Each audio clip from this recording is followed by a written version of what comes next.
नमस्कार शिक्षक साथियों। आज हम सीडीपी का प्रैक्टिस सेट लेकर आपके समक्ष प्रस्तुत हुए हैं, जो कि 30 प्रश्न हैं और यह गत वर्ष पूछे गए हुए प्रश्न हैं। इन्हीं की जैसे वर्ग 3 में भी सेम क्वेश्चन आने वाले हैं। जितने भी आपको यहाँ प्रैक्टिस सेट कराए जाएंगे, उन सारे प्रैक्टिस सेटों को आप सिर्फ सुन लीजिएगा। सुनने मात्र से ही आपके सीडीपी में 30 में से 30 नंबर कहीं नहीं जाने वाले हैं। जितना भी यहाँ आपको प्रैक्टिस कराए जाएंगे, जितने भी क्वेश्चन आपको करवाए जाएंगे, ये आप समझ लीजिए कि ये आपके लिए रामबाण साबित होने वाला है। आइए हम सीधे प्रश्नों की तरफ बढ़ते हैं।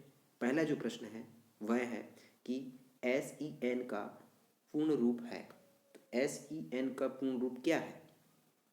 तो SEN का पूर्ण रूप है special education need. Special education need SEN का पूर्ण रूप है। अगला क्वेश्चन क्या कहता है?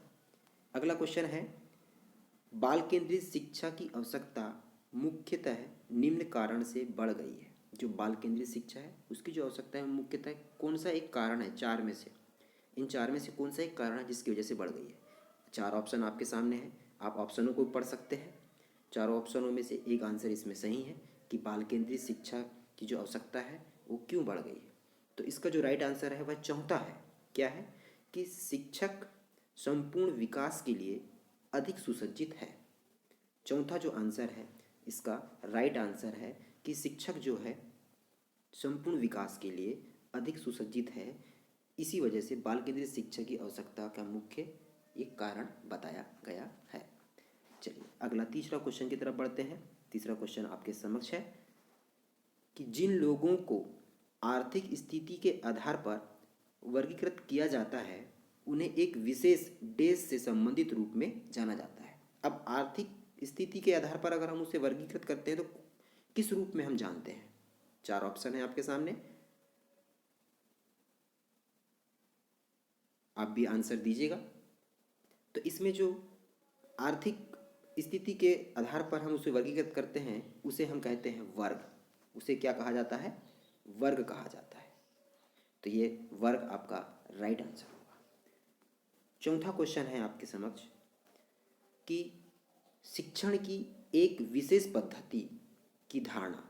अब शिक्षण की एक विशेष पद्धति की धारणा शिक्षार्थी के बीच भिन्न है, क्योंकि शिक्षण की एक जो विशेष पद्धति है उसकी जो धारणा है, जो शिक्षार्थी है, जो विद्यार्थी है, उसके बीच भिन्न है। क्योंकि क्या कारण है? इन चार ऑप्शनों में से क्या भिन्न है? तो हमें यहाँ बिल्कुल आप सभी को पता है कि इसका तीसरा नंबर का आंसर है कि धारणा विद्यार्थियों के पर्यावरण पर निर्भर है जिसके आदि है। ये इसका राइट आंसर है। चलिए पाँचवें नंबर की तरफ बढ़ते हैं। पाँचवें नंबर का प्रश्न है आपके समक्ष, आंसर दीजिएगा। यौवन के दौरान होने वाला प्राथमिक परिवर्तन क्या है? यौवन के दौरान जो होने वाला जो प्राथमिक परिवर्तन है वह क्या है? ऑप्शन आपके समक्ष है। तो इसमें जो आंसर है वह है यौन परिपक्वता। चौथा नंबर का जो आंसर है वह आपका क्या होगा? राइट आंसर होगा, यौन परिपक्वता। ये इसका सही आंसर है। छठा नंबर का जो क्वेश्चन है वो आपके समक्ष है। क्या है? किस उम्र में नवजात शिशु माँ की आवाज़ को पहचानता है? यहाँ पे चार ऑप्शन दिए गए हैं। जन्म से, 3 महीने पर, 6 महीने पर, 9 महीने पर। हम सब जानते हैं कि एक नवजात शिशु होता है वो अपनी माता की जो आवाज़ होती है उसे जन्म से ही पहचानने लगता है। तो इसका जो राइट आंसर होगा वो पहला होगा, जन्म से ही होगा। अगला क्वेश्चन 7वां नंबर का क्वेश्चन आपके समक्ष है। 7वां क्वेश्चन आप पढ़िएगा और जल्दी से इसका आंसर दीजिए। क्या कहता है 7वां क्वेश्चन कि 20वीं शताब्दी के मध्य में एक विकास सिद्धांतकार कौन था जो बच्चों के नैतिक विकास, यहाँ ध्यान दीजिए नैतिक विकास की बात की जा रही है और नैतिक विकास का सिद्धांत आप जानते हैं कि नैतिक विकास के अपने विशिष्ट और विस्तृत सिद्धांत के लिए जाना जाता है। वह कौन है? हम सब जानते हैं। आप जल्दी से इसका आंसर दीजिए। चार ऑप्शन आपके समक्ष हैं। तो इसमें जो पहला आंसर है वह आपका पहला जो नंबर है वह क्या है, सही है। जो हमारे कोहलबर्ग जी हैं वो नैतिक शिक्षा या नैतिक विकास के सिद्धांत के बारे में उन्होंने बताया है। 7वां नंबर का जो प्रश्न है इसका जो था आंसर वह पहला है। 8वां प्रश्न है आपके समक्ष, किसने प्रभाव का नियम प्रतिपादित किया है। बहुत बढ़िया क्वेश्चन है, क्वेश्चन बहुत बार सुनने को मिला है, बहुत बार ये क्वेश्चन आया है कि जो प्रभाव का जो नियम है वो किसने प्रतिपादित किया है। हम सब जानते हैं जो प्रभाव का जो नियम है वह हमारे थॉर्नडाइक जी ने प्रतिपादित किया है। तो इसका जो आंसर है वह तीसरा नंबर का ऑप्शन है, थॉर्नडाइक जी ने इसका प्रतिपादित किया है। 9वां क्वेश्चन है कि पहला बुद्धिमत्ता परीक्षण टेस्ट किसने विकसित किया। जो पहला जो बुद्धिमत्ता परीक्षण टेस्ट है वो किसने किया है। तो ये 4 ऑप्शन है आपके समक्ष। जो पहला बुद्धिमत्ता जो परीक्षण है वह जो विकसित किया है वह है हमारा बीटेन और सीमोन। ऑप्शन नंबर 2, बीटेन और सीमोन, इन्होंने पहला बुद्धिमत्ता परीक्षण टेस्ट विकसित किया है। सिर्फ आपको सुनते रहना है, सुनते रहिए आप, दिमाग में आपके ये सारे प्रश्न बैठ जाएंगे। ऐसे ही क्वेश्चन आते हैं, अलग से कोई क्वेश्चन नहीं आता, सब आपके सिलेबस से ही पूछा जाएगा। सिर्फ आप इसको 1 बार 2 बार सुनते रहिए, प्रैक्टिस करते रहिए, आपका 30 में से 30 नंबर कहीं नहीं जाने वाला है। 10वां नंबर का प्रश्न आपके सामने है कि भारत में आंगनवाड़ी केंद्र के माध्यम से दी जाने वाली पूर्व प्राथमिक शिक्षा देश के अंतर्गत आती है। जो आंगनवाड़ी जो हमारी आंगनवाड़ी जो शिक्षा के बारे में बताया गया है, जो पूर्व प्राथमिक शिक्षा होती है उसके बारे में हमें यहाँ प्रश्न पूछा गया है। 4 ऑप्शन आपके समक्ष है, तो यह 4 ऑप्शनों में से एक इसका आंसर आप बताइए। आप सब जानते हैं कि इसका आंसर क्या है। तो इसका जो आंसर है वह तीसरा नंबर का ऑप्शन है, महिला और बाल विकास मंत्रालय। क्या है, महिला और बाल विकास मंत्रालय इसका राइट आंसर है, महिला एवं बाल विकास मंत्रालय। चलिए अगले प्रश्न की तरफ बढ़ते हैं। 11वां नंबर का प्रश्न है, क्या है, गहन चिंतन। ये क्वेश्चन बहुत बार पूछा गया है। गहन चिंतन निम्न का एक पहलू है। गहन चिंतन जो है वह किसका पहलू है। गहन चिंतन हम जानते हैं भाई, गहन चिंतन तर्क का पहलू है भाई, तो दूसरा नंबर का ऑप्शन इसमें सही होगा। क्या है, गहन चिंतन तर्क का पहलू है, दूसरा नंबर इसका राइट आंसर है। अब अगले प्रश्न की तरफ बढ़ते हैं। 12वां नंबर का प्रश्न आपके सामने है कि शिक्षण की गुणवत्ता का निर्माण निम्न पर निर्भर करता है। शिक्षण की गुणवत्ता का निर्माण किस पर निर्भर करेगा भाई। हम सब जानते हैं कि शिक्षण की एक गुणवत्ता, अच्छी गुणवत्ता का जो निर्माण करना है वो किसके ऊपर निर्भर करेगा। 4 ऑप्शन आपके समक्ष है। इसमें जो आंसर है वह है चौथा नंबर का ऑप्शन। क्या है, छात्रों के समग्र विकास पर, छात्रों के समग्र विकास पर शिक्षण की गुणवत्ता का जो निर्णय है वह निर्भर करता है। चलिए अगले प्रश्न की तरफ बढ़ते हैं। 13वां नंबर का प्रश्न है आपके समक्ष। अब यहाँ आपको बताना है कि संक्षिप्त शब्द ADHD निम्न को दर्शाता है। किसको दर्शाता है, कौन से इन 4 ऑप्शनों में से किसको वह दर्शाता है। ADHD किसको दर्शाता है, जल्दी से इसका आंसर दीजिए। तो इसका जो राइट आंसर है वह है दूसरा, ध्यान अभाव सक्रियता विकार। ध्यान अभाव सक्रियता विकार। तो इसका राइट आंसर क्या है, दूसरा नंबर, ध्यान अभाव सक्रियता विकार, इसका राइट आंसर होगा। अगले प्रश्न की तरफ बढ़ते हैं। अगला प्रश्न है, निम्नलिखित में से क्या ध्यान मतलब अवधान का एक आंतरिक कारक नहीं है। मतलब एक नहीं है, 3 इसमें है, एक नहीं है। अब ये ऑप्शन आपके सामने है कि रुचि, तीव्रता, प्रेरणा, पूर्वधारणा क्या नहीं है, उसको आपको बताना है। तो 14वां नंबर का प्रश्न का उत्तर जल्दी से दीजिए। तो इसका जो राइट आंसर होगा वह होगा दूसरा, क्या, तीव्रता। क्या है, तीव्रता। तीव्रता नहीं है, ये इसका राइट आंसर है। चलिए अगले प्रश्न की तरफ बढ़ते हैं। अगला प्रश्न है कि कोहलबर्ग, अभी एक क्वेश्चन इसके ऊपर पूछा गया था, नैतिक शिक्षा के बारे में हमने अभी थोड़ी देर पहले पढ़े थे, ठीक है। कोहलबर्ग अपने नैतिकता के सिद्धांत में निम्नलिखित कारकों में से किस पर ध्यान केंद्रित किया।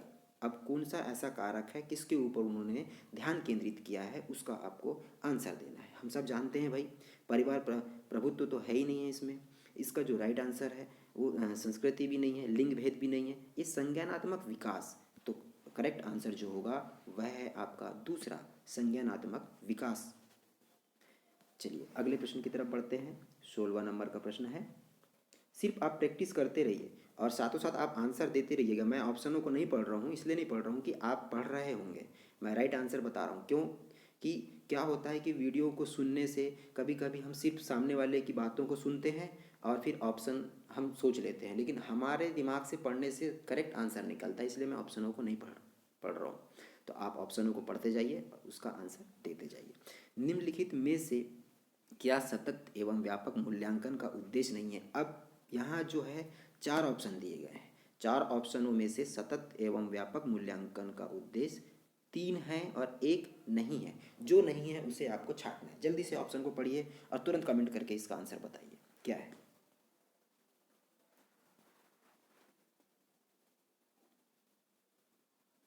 तो इसमें जो राइट आंसर है वह है आपका चौथा नंबर का, कि विद्यार्थियों के मन में भय पैदा करना ताकि वह बेहतर प्रदर्शन कर सके। अरे भाई, सतत एवं व्यापक मूल्यांकन तो है ही नहीं। अब भय बच्चे के अंदर पैदा करोगे तो कहाँ से उसके अंदर पढ़ने की जिज्ञासा उत्पन्न होगी, कहाँ से अच्छा प्रदर्शन करेगा वो। तो इसमें जो गलत है वह है आपका, मतलब राइट आंसर जो हो जाएगा, जिसे हम सतत और व्यापक मूल्यांकन के अंतर्गत नहीं देखते हैं, वह होगा चौथा नंबर का ऑप्शन जो आपके समक्ष है। चलिए अगले प्रश्न की तरफ बढ़ते हैं।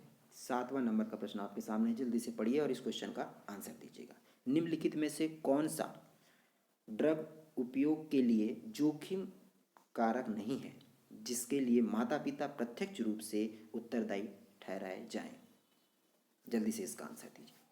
बहुत अच्छा क्वेश्चन है, ये क्वेश्चन बहुत बार पूछा गया है। जिसका जो राइट आंसर है वह है तीसरा नंबर का। क्या है? तीसरा जो इसका उत्तर है वह सही है, तीसरा नंबर का, कि सहकर्मी अस्वीकरण, यह इसका सही उत्तर है। चलिए 17वें नंबर के बाद अगले प्रश्न की तरफ बढ़ते हैं और अगला प्रश्न आपके समक्ष है। जल्दी से प्रश्न को पढ़िए और इसका आंसर दीजिए। बहुत सही क्वेश्चन है। एक बच्चे को ज्ञात होता है कि 4 पैर वाला जानवर जो कि हिनहिनाता है कुत्ते के मौजूदा आकार में फिट नहीं होता है। इस नई जानकारी को एक मिनट। तो इसका सही आंसर क्या है, चलिए उत्तर दीजिएगा। तो जो सही आंसर है वह क्या है कि इसमें जो कहा कि एक बच्चे को ज्ञात होता है कि 4 पैर वाला जानवर जो कि हिनहिनाता है कुत्ते के मौजूदा आकार में फिट नहीं हो सकता है। इस नई जानकारी, यहाँ एक नई जानकारी आ रही है, नई जानकारी को इस आकार में फिट करने के लिए वह कौन सी प्रक्रिया अपनाएगा, मतलब इन 4 में से कौन सी ऐसी एक प्रक्रिया है जिसको वो अपनाएगा। बिल्कुल सरल क्वेश्चन है, हम सब जानते हैं इसका आंसर क्या है। तो वह जो नई प्रक्रिया है उसे जो अपनाएगा वह है आपका क्या, समायोजन। वह समायोजन को वहाँ अपनाएगा। तो इसका राइट आंसर होगा दूसरा नंबर। आइए 19वां नंबर क्वेश्चन आपके समक्ष है। जल्दी से क्वेश्चन पढ़िए और इसका आंसर दीजिए। एक बच्चे को आज की परीक्षा के लिए याद किए गए हिंदी अक्षर को स्मरण करना उसके द्वारा एक लिखे गए कन्नड़ परीक्षा के कारण कठिन लगता है। इस घटना को किस नाम से जाना जाता है? ये जो घटना है इसको हम किस नाम से जानते हैं? चलिए आपके समक्ष है 4 ऑप्शन, आंसर कीजिए जल्दी से। तो इसका जो राइट आंसर है वह है आपका चौथा नंबर का ऑप्शन। क्या है? अग्रोन्मुखी अवरोध इसे कहा जाता है। चलिए अगले प्रश्न की तरफ बढ़ते हैं।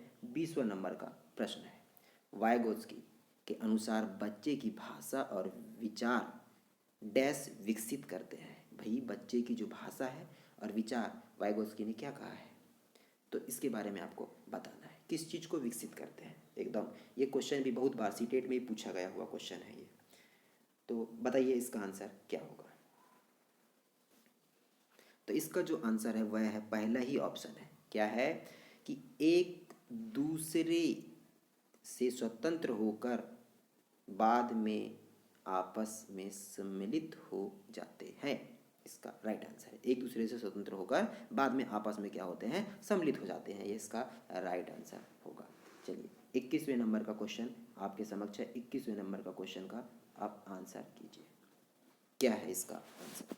जो माता पिता बहुत सारे नियम बनाते हैं लेकिन अपने बच्चों को नियमों का पालन करने के लिए सहायता करते हैं, डैश का अनुसरण करते हैं। किस चीज़ का वह अनुसरण करते हैं? इन 4 ऑप्शनों में से आपको बताना है। जल्दी से बताइए इसका ऑप्शन का आंसर क्या होगा? इसका जो राइट आंसर है वह है आपका क्या? जल्दी से बताइए।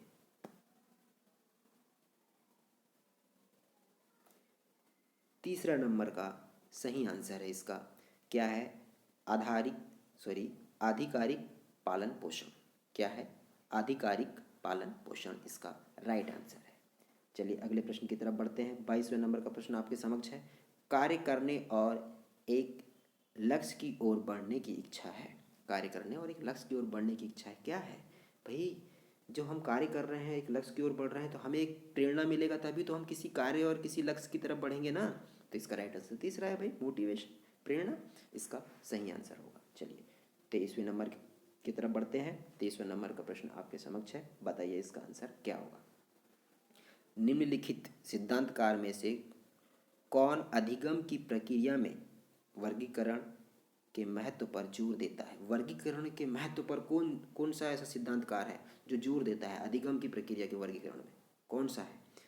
ये क्वेश्चन भी बहुत बार पूछा गया है। यह है इसका राइट आंसर। बताइए जल्दी से 4 ऑप्शन में से।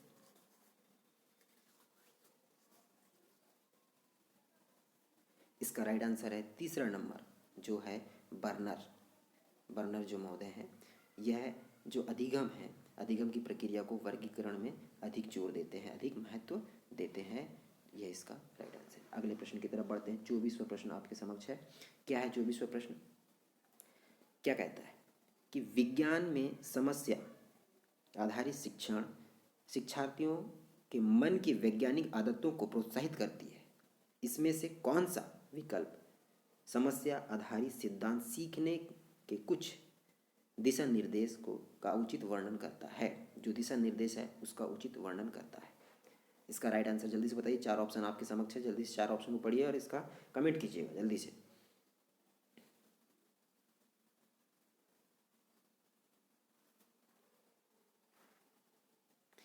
इसका राइट आंसर हम बता दें आपको। इसका राइट आंसर है तीसरा नंबर। क्या है? प्रश्न पूछना एवं परिकल्पना का निर्माण करना, बार बार परीक्षण करना। ये आपका राइट आंसर होगा। चलिए 25वें नंबर प्रश्न की तरफ बढ़ते हैं। ये भी बहुत बढ़िया प्रश्न है। चलिए इसको पढ़िए और इसका जल्दी से आंसर दीजिए। अवधान विस्तृति को मापने के लिए प्रयुक्त किया जाने वाला उपकरण है। कौन सा उपकरण है जिसको इस अवधान विस्तृति को मापा जाता है? उपकरण का आपको नाम बताना है। तो इसमें जो पहला ही आंसर है वही आपका क्या है? राइट आंसर है। क्या है? टेचिस्टोस्कोप। इसका राइट आंसर है पहला ही टेचिस्टोस्कोप। चलिए अगले प्रश्न की तरफ बढ़ते हैं। 26वां प्रश्न क्या कहता है? 26वां प्रश्न आपके समक्ष है। पहचान अहम जो होता है जो सुपर ईगो, हम यहाँ लिखा भी है, सुपर ईगो निम्न में से किसके द्वारा स्थापित किया जाता है? यह किसके द्वारा स्थापित किया जाता है? तो इसका चलिए जल्दी से आंसर दीजिए, किसके द्वारा स्थापित किया गया है? इसका राइट आंसर है चौथा नंबर, फ्रायड के अनुसार। किसके अनुसार? फ्रायड के अनुसार इसका स्थापित किया गया है। 27वां प्रश्न आपके समक्ष है। 27वां प्रश्न, आइए 27वें प्रश्न का आंसर दीजिए। प्रेरणा के सिद्धांत में कहा जाता है कि प्रेरणा का जो सिद्धांत है उसमें क्या कहा जाता है? 4 ऑप्शन है, इसमें से एक ऐसा आंसर है जो प्रेरणा के सिद्धांत में कहा जाता है। बताइए कि प्रेरणा के सिद्धांत में क्या कहा जाता है? कि प्रेरणा के सिद्धांत में कहा जाता है कि अभिप्रेरणा परिणाम की इच्छा पर निर्भर करता है। अभिप्रेरणा परिणाम की इच्छा पर क्या करता है? निर्भर करता है। यह आपका राइट आंसर होगा। चलिए 28वां नंबर प्रश्न आपके समक्ष है। क्या कहता है 28वां प्रश्न? इन मनोवैज्ञानिकों में से किसने दो आयामों अंतर्मुखी और बहिर्मुखी के आधार पर व्यक्तित्व का एक सिद्धांत विकसित किया है? चलिए इसका आपको जल्दी से आंसर देना है। कमेंट्स बॉक्स में आप कमेंट कीजिएगा किसने किया है। उसका नाम है हैसन आइजेक। किसने किया है? चौथा नंबर का जो ऑप्शन है इसमें राइट आंसर होगा हैसन आइजेक, इसका राइट आंसर है। चलिए 29वां जो प्रश्न है इसका आंसर कीजिए। समावेशी कक्षा में पढ़ाना शिक्षकों के लिए एक चुनौती है और इसमें निश्चित रूप से डेस्क की आवश्यकता होती है। भाई समावेशी जो कक्षा है उसमें जो पढ़ाना शिक्षक किस प्रकार की चुनौती है, उसमें किस चीज़ की आवश्यकता होती है, हमें इसका आंसर देखना है। आप एक शिक्षक बनने जा रहे हैं, आप खुद सोच सकते हैं कि भाई हमें किस चीज़ की यहाँ आवश्यकता है, कौन सी ऐसी चुनौती सी होती है, तो हमें क्या चीज़ हमारे अंदर होनी चाहिए। तो 4 ऑप्शन है आपके समक्ष और इसमें से राइट आंसर है आपका दक्षता की आवश्यकता होती है। ये आपका राइट आंसर है। चलिए आज का अंतिम क्वेश्चन आपके समक्ष है। जल्दी से इसका आंसर दीजिए, पढ़िए और कमेंट्स कीजिए कि डैश को वैचारिक परिवर्तन प्राप्त करने में प्रभावी पाया गया है। किस ऐसा क्या है जिसको वैचारिक जो परिवर्तन है उसे प्रभावी पाया गया है? तो इन 4 ऑप्शनों में से आप बताइए किसको पाया गया है। तो इसका जो आंसर है वह है चौथा, विसंगति का पता लगाना को वैचारिक परिवर्तन प्राप्त करने में प्रभावी पाया गया है। यह आपका राइट आंसर है। तो आज का जो यह जो प्रैक्टिस सेट, जो पहला प्रैक्टिस सेट है, ये हमने करवाया। इसमें 30 क्वेश्चन थे। इन 30 क्वेश्चनों को आप एक बार 2 बार सुन लीजिएगा। इन्हीं से आधारित आपको वर्ग 3 में क्वेश्चन आने ही हैं, क्योंकि ये सिलेबस से ही बनाया गया है और गत वर्ष के पूछे गए क्वेश्चन हैं। तो उम्मीद करते हैं कि यह 30 क्वेश्चन के जो प्रैक्टिस हम अभी आपको करवाए हैं ये आपको अच्छा लगा होगा। अगर आपको यह अच्छा लगे कमेंट्स कीजिए। आप चैनल को अगर नए हैं चैनल में तो सब्सक्राइब करिए और अपने दोस्तों को अधिक से अधिक इसे शेयर भी कीजिए। फिर मिलते हैं अगली वीडियो के साथ। तब तक के लिए जय हिंद।